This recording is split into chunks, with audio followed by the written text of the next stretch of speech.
আসসালামু আলাইকুম গাইস। আমি আপনাদেরকে ছোটোখাটো একটা ভিডিও বানানোর জন্য আর কি দেখানোর জন্য যে এটা একটা পরিকৃত বাগান। এখানে আসলে সচরাচর মানুষ আসে না। এখানে মানে আসে না অনেক ভয়ের কারণে, যার কারণে এখানে মানে অনেক গাছগাছালি, এটা একটা নদীর পাড়, অনেক গাছগাছালিতে ভরপুর হয়ে গেছে, সচরাচর আসে না। এখানে আমরা অনেক আগে আড্ডা দিতাম। এখানে এটা মানে মেয়ের বাগান বলে পরিচিত, ঠিক আছে, যার কারণে এখানে মানুষ কম আসা যাওয়া করে।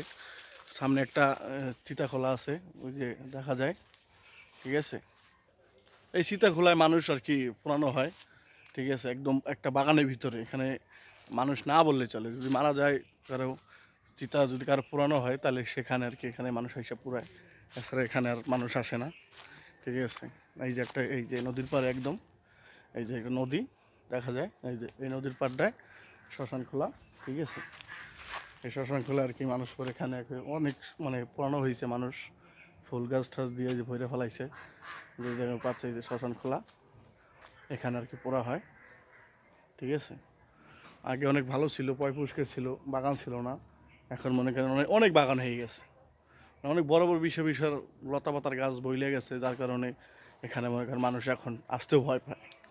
তা আপনাদের কাছে অনেকদিন পর আসলাম, তো তাই একটু আপনাকে তুলে ধরলাম যে আপনারা একটু দেখেন যে পরিত্যক্ত একটা বাগান, এখানে মানুষজন যদি না আসে তাহলে কি হয়ে যায় অবস্থা, দেখেন কি পরিমাণে এখানে অবস্থা।